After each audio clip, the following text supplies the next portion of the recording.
ଆଜିର ଦିନଟା ମୋ ପାଇଁ ଏତେ ଖରାପ ହେବ ବୋଲି ମୁଁ କେବେ ବି ଭାବି ନଥିଲି। ସତରେ ଆଜିର ଦିନଟା ମୋ ପାଇଁ ବହୁତ ହିଁ ଖରାପ ଥିଲା। ତ ହାଏ ସାଙ୍ଗମାନେ, ଜୟ ଜଗନ୍ନାଥ, ଗୁଡ୍ ମର୍ଣ୍ଣିଂ। ତ ମୁଁ ଆଜି ଯେତେବେଳେ ସକାଳୁ ଉଠିଲି ଦେଖିଲି କି ବହୁତ ଟାଇମ ହେଇଯାଇଛି। କାହିଁକି ନା ମୁଁ ଯୋଉଠି କାମ କରୁଛି ସେଠି ମତେ ମାନେ ରାତିରେ ରହିବା ଖାଇବା ପାଇଁ ବି ରୁମ ଦେଇଛନ୍ତି। ମୁଁ ସେଠି ସବୁବେଳେ ରାତିରେ ରହେ ଆଉ ସକାଳେ ମୋ ରୁମକୁ ମୁଁ ଚାଲିଯାଏ। ତ ମୁଁ ଯେତେବେଳେ ସକାଳୁ ଉଠିଲି ଦେଖିଲି ଯେ ଏତେ ଗୁଡା ଟାଇମ ହେଇଯାଇଛି। ତ ଜଲ୍ଦି ଜଲ୍ଦି ଫ୍ରେଶ ହେଇକି ଗାଧେଇକି ବ୍ରଶ କରିକି ପଳେଇ ଆସିଲି। କାହିଁକି ନା ଏଠି ବି ମାନେ ମର୍ଣ୍ଣିଂରେ ବ୍ରେକଫାଷ୍ଟ ଦିଆ ହୁଏ ବଟ୍ ମୁଁ କେବେ ବି ଖାଏନି କାହିଁକି ନା ମୁଁ ଠାକୁର ପୂଜା ନ କରିଲେ କେବେ ବି ମୁଁ ଖାଏନି। ଠାକୁର ପୂଜା କରିସାରିବି ତାପରେ ଖାଇବି। ତ ସେଥିପାଇଁ ମୁଁ ଜଲ୍ଦି ଜଲ୍ଦି ରେଡି ହେଇକି ଆଜି ଆମ ମାନେ ସକାଳୁ ମୁଁ ମୋ ରୁମ କୁ ପଳେଇ ଯାଇଥିଲି। ତ ସେଠି ଆମ ମ୍ୟାଡାମ ବି ବସିଥିଲେ, ମ୍ୟାଡାମକୁ good morning tata bye bye କହିକି ପଳେଇ ଆସିଲି ମୋ ରୁମକୁ।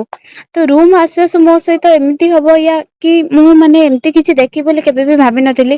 ମୁଁ ଠାକୁରଙ୍କ ପୂଜା ପାଇଁ ସବୁବେଳେ ଫୁଲ କିଣିକି ଆଣେ ବୋଲି ତ ଗୋଟେ ଫୁଲ ଗଛ ଆଣିକି ଲଗେଇଥିଲି। ବଟ ଆଜି ହଠାତ୍ ମାନେ ମୁଁ ରୁମ ଯାଉଛି ଦେଖିଥିଲି ଯେ ଫୁଲ ଗଛର ମାନେ କଣ ହେଲା ବି ମୁଁ ଜାଣିନି ହଠାତ୍ ମରିଗଲା ସେ ଫୁଲ ଗଛ ଟା ପୁରା ହିଁ ମରିଯାଇଛି, ଝାଉଁଳି ଗଲା।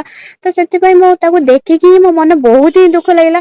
ଏତେ ଦୁଃଖ ଲାଗିଲା ଯେ ମୁଁ ଭାବିଲି ଠାକୁରଙ୍କୁ ହିଁ ପଚାରିଲି ଆପଣଙ୍କ ପାଇଁ ହିଁ ସେ ଫୁଲ ଗଛ ଟା ଆଣିକି ଲଗେଇଥିଲି।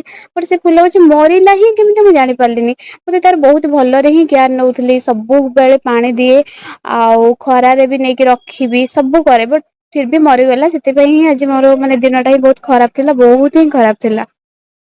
ତ ଛାଡନ୍ତୁ ସେ ସବୁ କରିକି ମୁଁ ସକାଳୁ ମାନେ ପଖାଳ ଆସିକି ଖାଇକି ଦିପହର ପାଇଁ ବି ପଖାଳ କରିଦେଇଥିଲି ଅଣ୍ଡା ଭୁଜିଆ ସହିତ ଆଳୁ।